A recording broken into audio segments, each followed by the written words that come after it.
Mes amis, bonjour, j'espère que vous allez tous et tous bien. Moi, ça va plutôt super. Et aujourd'hui, on se retrouve dans un cadre assez différent parce que j'avais envie aujourd'hui de vous parler un petit peu de ma vie personnelle. Je vous en avais parlé un petit peu sur les réseaux et surtout sur l'espace communautaire YouTube.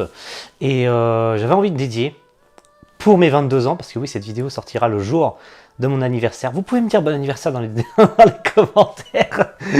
Et quant à moi, aujourd'hui, je voulais vous faire une vidéo un peu perso. Voilà, ça fait très très longtemps maintenant, enfin très longtemps. Je suis pas un papy de YouTube, hein, vous le savez, hein. Mais pour ceux qui me suivent sur la première chaîne YouTube, ça fait depuis 2011, 2012 que j'étais sur YouTube avec ma voix juvénile. Bon, j'ai plus de vidéos à vous montrer par rapport à cette époque-là, malheureusement, mais je suis là depuis longtemps, hein, je suis là depuis très longtemps. Et aujourd'hui, on est sur cette chaîne YouTube pour parler manga, pour parler animé, pour parler animation. On est là pour parler de pas mal de sujets, et surtout de l'univers machimesque.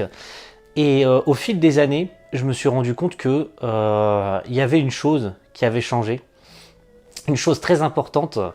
Et c'est une chose que beaucoup de gens, enfin pour qui beaucoup de gens ça a dû changer une grosse partie de leur vie. Bah c'est évidemment l'animation japonaise. Et aujourd'hui, j'avais envie de vous parler un petit peu de euh, comment l'animation japonaise a changé ma vie.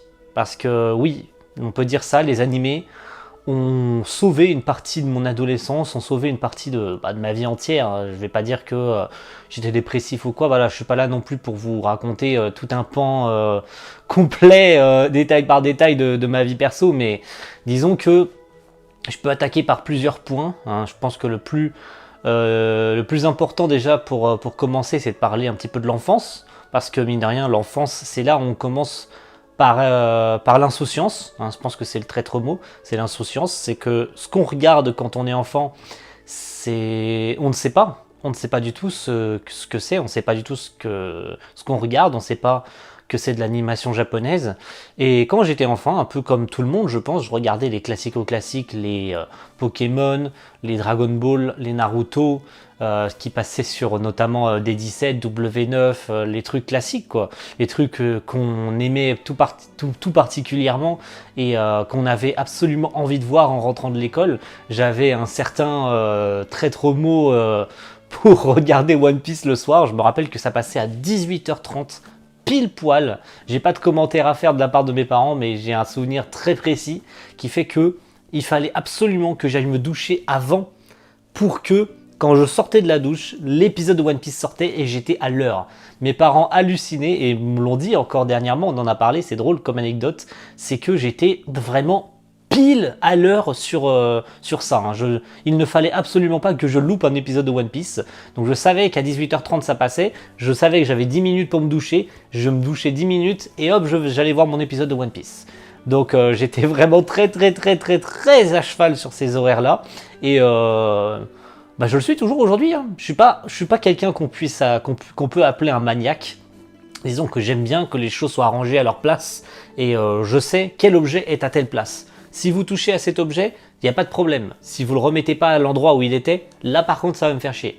Voilà, je pense qu'on peut me décrire un peu de cette façon. Et pour les animés, c'est un peu pareil. Je savais que ça commençait à 18h30, je savais que tel épisode de Naruto passait le matin, je savais que tel épisode de Dragon Ball passait à 16h30 sur W9 ou sur n'importe quelle chaîne, sur Game One et tout, même si c'était un peu différent à l'époque sur les chaînes manga, on regardait surtout sur les chaînes publiques. Et c'était un peu l'insouciance à cette époque-là, parce qu'on se doutait absolument pas que ce qu'on regardait c'était de l'animation japonaise. Pokémon c'était pareil, on jouait au jeu Pokémon, Inazuma Eleven c'était l'époque 2005-2006, c'était l'époque Inazuma Eleven, on torchait ces jeux-là, c'était des jeux absolument incroyables. Et pareil, l'animé, hein, du coup l'animé est arrivé derrière, où l'animé était quasi là en même temps en fait, hein. Je crois que l'animé est sorti, on a eu les jeux hein, de chez Level 5 derrière, et ça a continué, hein. On regardait la série animée, même si j'ai un peu drop par la suite parce que c'est devenu un peu moins bien, surtout avec les ogres et ainsi de suite. Voilà, je pourrais pas vous dire. Il y a eu Inazuma Eleven Go, ainsi de souvenirs, et c'était un peu aux F tiers, hein, ce genre de série-là. J'ai l'impression que un peu comme à l'instar de Dragon Ball avec Dragon Ball Super. Ils voulaient continuer à surfer sur cette hype en continuant à faire des séries animées, en continuant à faire des jeux, des dérivés dans le futur avec Mark Evans, hein, le perso que tout le monde connaît dans Inazuma, un peu adulte, qui devient l'entraîneur de l'école du coup d'Inazuma. Mais bon, c'était un petit peu osef, et à cette époque-là, bah, j'avais grandi, hein, j'étais un peu plus jeune, j'étais je pense au collège, et j'avais laissé un peu laisser passer ces séries-là. Et on va pouvoir entrer dans une phase un peu plus compliquée de ma vie, c'est le déménagement. Parce qu'aujourd'hui, bah, ça résonne. Hein, je pense que ça résonne beaucoup, malgré le micro-cravate, ça doit résonner pas mal. C'est normal parce que je suis dans le salon de ma maison. Ça fait aujourd'hui, bon, plutôt cette année, hein, 10 ans que j'ai déménagé de l'appartement. Parce que oui, j'étais en appartement quand j'étais plus jeune. J'ai vécu une grosse partie de mon enfance en appartement. Et il y a 10 ans maintenant, en 2012, mes parents ont décidé de faire construire une maison. Et elle est là, hein, vous le voyez, je suis sur le canapé de cette maison. Et ça fait 10 ans. Et il y a eu forcément du changement en 10 ans. Hein. Le déménagement, le changement d'école, la perte des amis. On a essayé de garder contact, mais ça s'est pas forcément fait tel que je le pensais. Et au fil du temps, forcément, la nouvelle école, nouveaux amis à se faire. Je suis pas quelqu'un d'hyper sociable au sens large du terme. Hein. Disons que je suis pas insociable. Hein. J'aime bien parler aux gens, mais disons que je vais avoir du mal à engager une conversation avec quelqu'un que je ne connais pas. Là où il y a des gens qui sont extrêmement sociables et qui croisent un inconnu et « Ah, salut, ça va, machin », moi je vais avoir du mal à engager une conversation avec quelqu'un que je ne connais pas. Si je passe par une connaissance, ça va être plus simple, mais si j'y vais de moi-même, ça va être beaucoup plus difficile. Voilà, j'espère que c'est un peu clair. Et forcément, entrer dans cette nouvelle école que je ne connaissais absolument pas, hein, je savais pas du tout où est-ce que j'étais, sans connaître personne, sans rien, ça a été extrêmement difficile. La période collège, je pense que c'est l'une des pires périodes que j'ai vécues. Vraiment, j'étais extrêmement heureux de partir du collège en troisième, honnêtement, même si heureusement pour moi j'avais jeux vidéo, surtout ma période Call of Duty hein, sur PlayStation 3, hein, j'ai torché les Call of Duty, c'était un truc de ouf. Je pense que c'était mon petit moment de réconfort après le collège, parce que pas parce que c'était des journées où je parlais à personne quasiment en fait, hein, si ce n'est que j'écoutais les cours. Autrement, dans les pauses déjeuner et tout, je ne parlais à personne, strictement personne. J'avais personne à qui parler, j'avais personne à qui raconter ma journée ni quoi que ce soit. Donc forcément, c'était une période bien difficile, surtout après le déménagement. Mais évidemment, par la suite, j'ai réussi à me faire des personnes qui, malheureusement, j'ai perdu de vue aujourd'hui parce que bah, c'est soit amitié, soit c'est vraiment amitié passagère au sens large du terme. Voilà, à cette époque-là, soit on a vraiment des amis d'enfance, comme j'avais à l'époque de l'appartement, où je pensais pouvoir garder un minimum de contact avec eux, mais ça s'est pas fait. Ou soit soit eux, soit moi n'ont pas fait l'effort de garder contact. C'est un peu des deux, hein, pour être honnête. Et cette période collège, bah, j'ai été extrêmement heureux de la quitter, hein, parce que c'était une période très compliquée. Les animés n'étaient pas encore complètement là. Il y avait toujours les Naruto, les Bleach, les One Piece pour me tenir compagnie lors des moments un peu détente. Mais sinon, c'était encore... C'était pas encore là. Hein, c'était pas encore là le déclencheur. Voilà, je vous fais patienter parce que j'aime bien ça. C'était pas encore là le déclencheur. Et le moment fut venu d'entrer au lycée. En bac professionnel pour être plus précis. Et il y a eu un déclic à partir de ce moment-là. Parce que j'ai eu beaucoup plus de personnes à qui parler à cette époque-là. Quand je suis entré au lycée, je me suis fait très rapidement...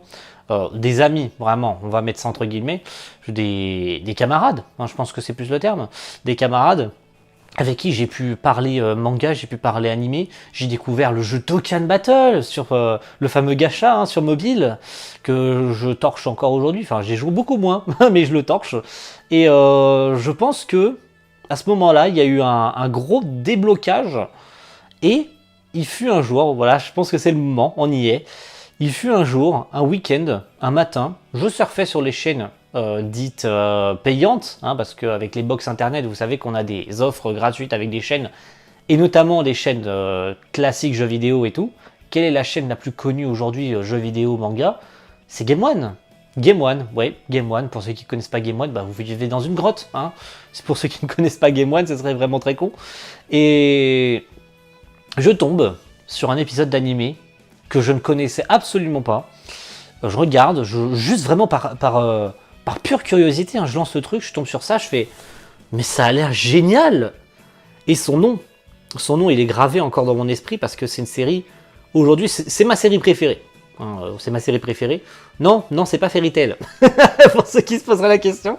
Non, c'est pas Fairy Tail. Fairy Tail, j'ai pas mentionné, mais il me semble que je regardais Fairy Tail. C'était encore très flou, je regardais vraiment au pif.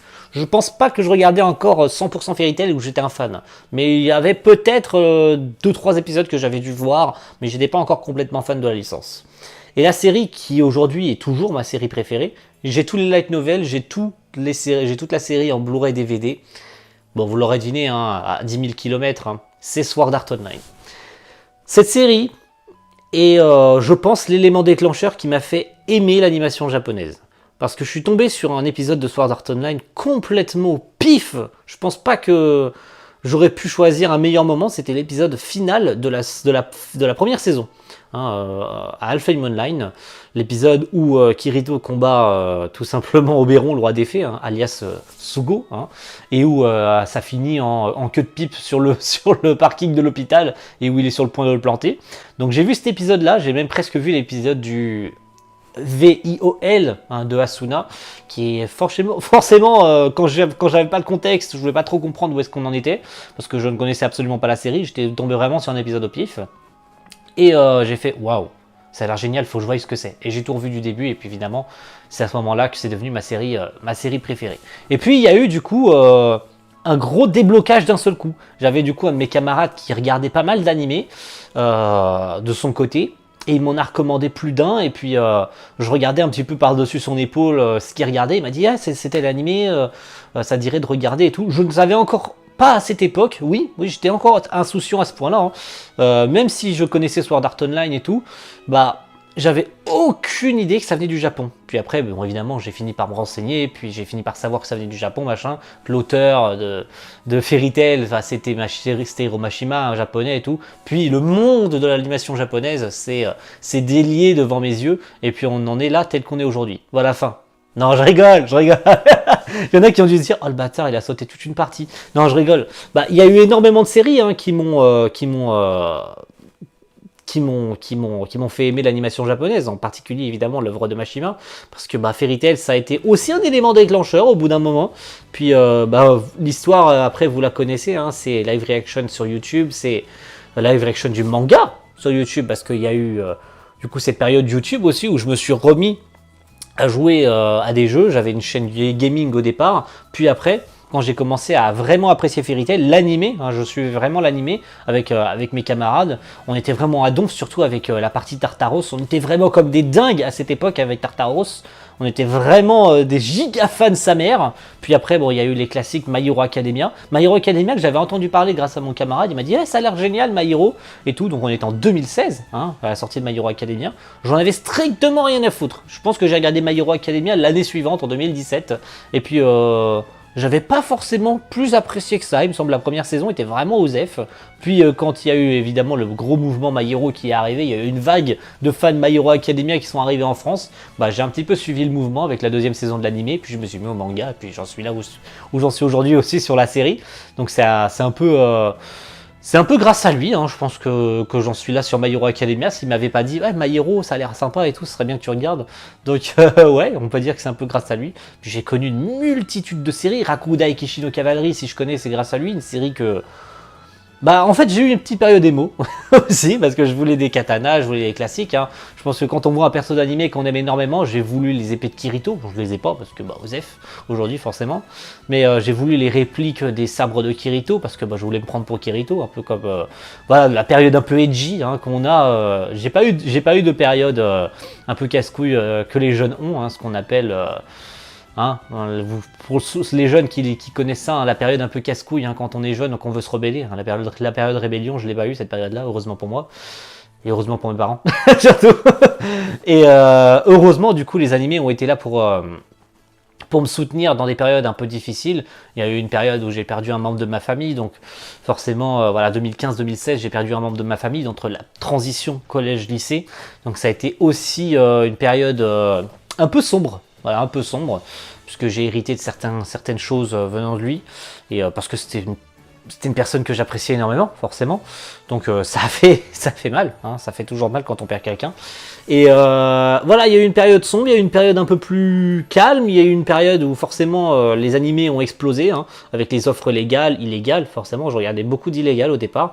Puis aujourd'hui, je suis 100% légal, je regarde absolument plus aucun animé en illégal. Je ne rigole pas. Je regarde mes animés 100% sur Crunchyroll aujourd'hui. J'étais Wakanim pendant pratiquement 1 an et demi, j'étais sur Wakanim, puis évidemment avec l'unification entre Crunchyroll et Wakanim, bah ça m'a permis d'avoir les offres légales. Et puis maintenant, comme on a tellement de possibilités sur les offres légales qui sont pas si chères que ça, et on a un énorme catalogue qui est en train de se faire sur Crunchyroll, je vois absolument plus l'intérêt de regarder sur l'illégal. Mais forcément, pour l'époque 2015, 2016, 2017, quand les animés ont commencé à exploser en France, même si c'était bien avant, hein, attention, hein, ne prenez pas ça tel quel. Prenez pas ça au premier degré. Quand je dis que les animés ont explosé en 2016-2017, c'est vraiment les grosses séries qui ensuite ont fait commencer à connaître les offres légales, parce que c'était assez flou les offres légales à l'époque. Hein. On regardait pas du tout d'animé légal, hein, sauf à la télé, mais comme c'était des créneaux donnés à 100%, bah soit tu regardais à l'heure et t'étais à l'heure, soit tant pis pour toi, soit tu regardais en rediff et puis tu demandais à ce qu'on t'enregistre l'épisode et tout. Et c'était tant pis pour toi si tu loupais l'épisode. Même si heureusement pour toi, il me semble dans la soirée, ils repassaient les mêmes épisodes pour ceux qui avaient loupé les coches du matin ou de l'après-midi. Mais voilà, il fallait suivre. Et il y a un certain nombre de séries qui forcément m'ont marqué dans mon adolescence et tout. Bah, je les ai déjà citées, hein, les Dragon Ball, les One Piece, les Fairy Tail. Bon, aujourd'hui c'est Eden Zero, bien sûr, parce que Mashima forcément a influencé grandement mon adolescence et surtout mon passage vers l'âge adulte, hein, parce qu'aujourd'hui, bah, comme cette vidéo sortira le jour de mes 22 ans, aujourd'hui j'en ai toujours 21 au moment où je vous tourne, mais cette vidéo sortira pour mes 22 ans, donc 22 années, hein, 22 années ça fait beaucoup, hein, c'est chiant. Hein, c'est chiant de vieillir. Donc pour ceux qui sont encore jeunes et qui regardent cette vidéo et qui sont encore mineurs, n'attendez pas d'avoir 18 ans, profitez bien de votre vie.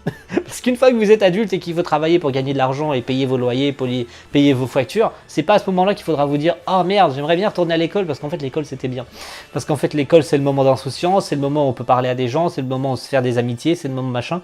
Mais en fait ces amitiés, dites-vous que soit elles sont vraiment très fortes, soit c'est juste un passage.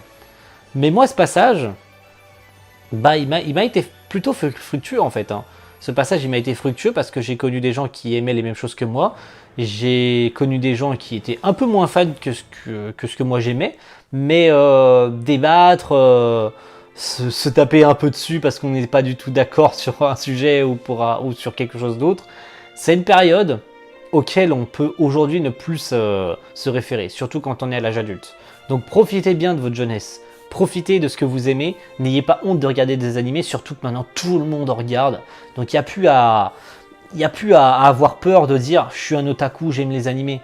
Parce qu'à l'époque, quand on disait 2016, 2017, même 2015 pour remonter un peu à avant, bah, quand tu disais je suis un otaku, je regarde des animés, tout le monde te pointait du doigt. Et c'est vrai, ne mentez pas. Parce qu'on avait peur de dire qu'on regardait des animés, parce qu'on passait pour des gens bizarres.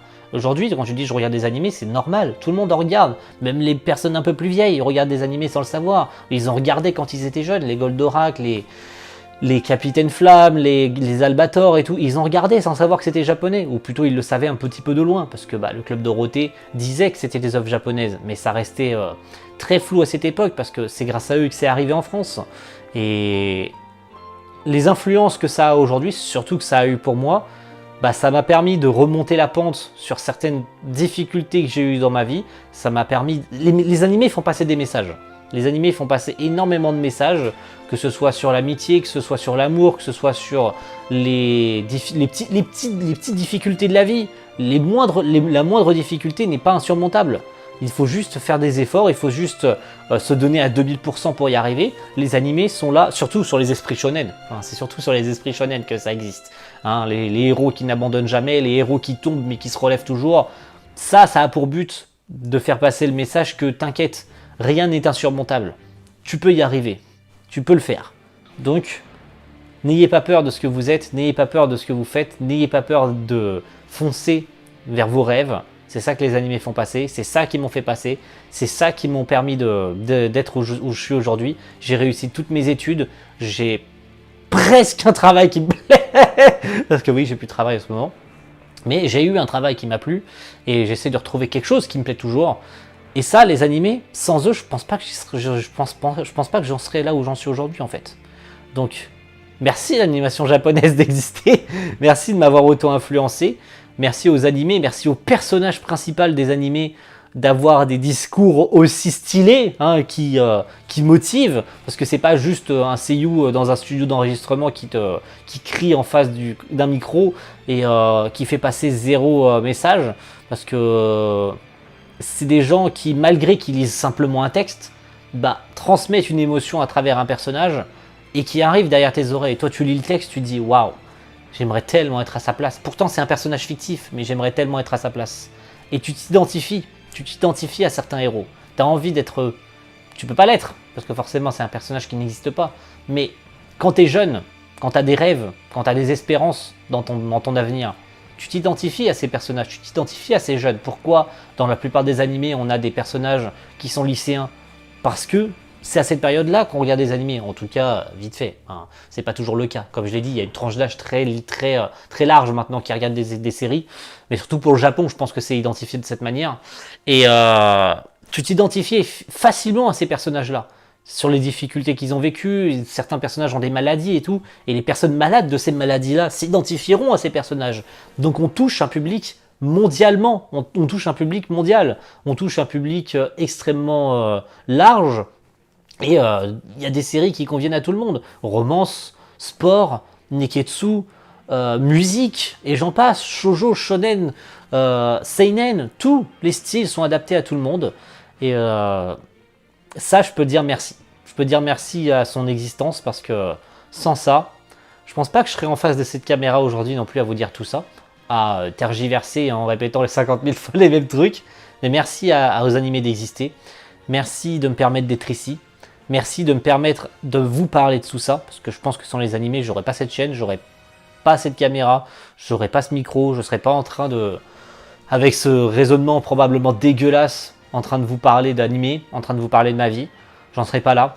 Je parlerais probablement pas comme ça, j'aurais du mal à dire ce que j'ai envie de dire, parce que j'ai travaillé, j'ai amélioré mon allocution, et je pense, sans trop m'avancer, qu'une partie de ça, c'est grâce aux séries animées. Grâce au courage que ça m'a donné d'aller de l'avant et de poursuivre ce que j'avais envie de poursuivre, de faire les études que j'ai eu envie de faire et de réussir là où j'aurais pensé réussir. Et j'ai réussi. Donc n'ayez pas peur de ce que vous faites. Foncez. N'ayez pas peur de vos rêves. Si vous avez envie de faire quelque chose, faites-le. Voilà, c'est ça le message que j'ai envie de faire passer. Merci à tous d'avoir regardé cette vidéo. J'avais envie de traiter, je pense, un peu plus longuement du sujet, mais comme j'avais strictement rien écrit, je pensais écrire quelque chose, mais finalement j'ai strictement rien écrit, j'y suis allé à l'impro total. Donc j'espère que ça vous aura plus ou moins plu. Si vous avez, si éventuellement il y a des détails que vous auriez aimé vouloir en plus, parce que j'ai sauté peut-être certaines étapes, le collège peut-être que j'aurais dû en parler plus en détail, le lycée je l'ai peut-être sauté un petit peu trop.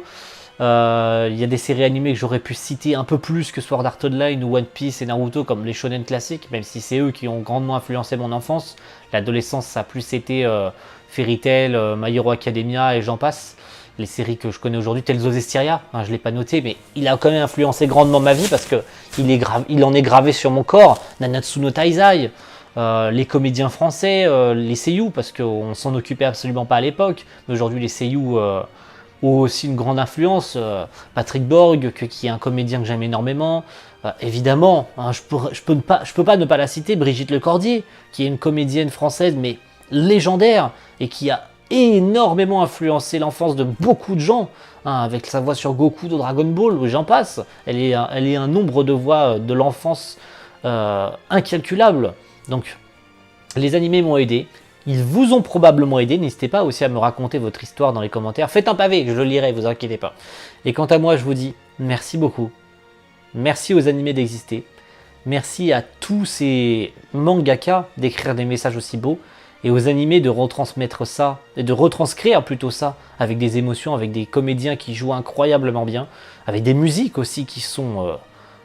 aujourd'hui, je pense que j'écoute plus de BO de séries animées que d'opening. Et j'en suis reconnaissant aux compositeurs, parce que franchement, il y a des musiques extrêmement incroyables. Merci à tout ça d'exister. Et je vous dis à la prochaine pour une nouvelle vidéo. Voilà. Passez une bonne journée, une bonne soirée mes amis. Et à la prochaine. Ciao tout le monde. Bye.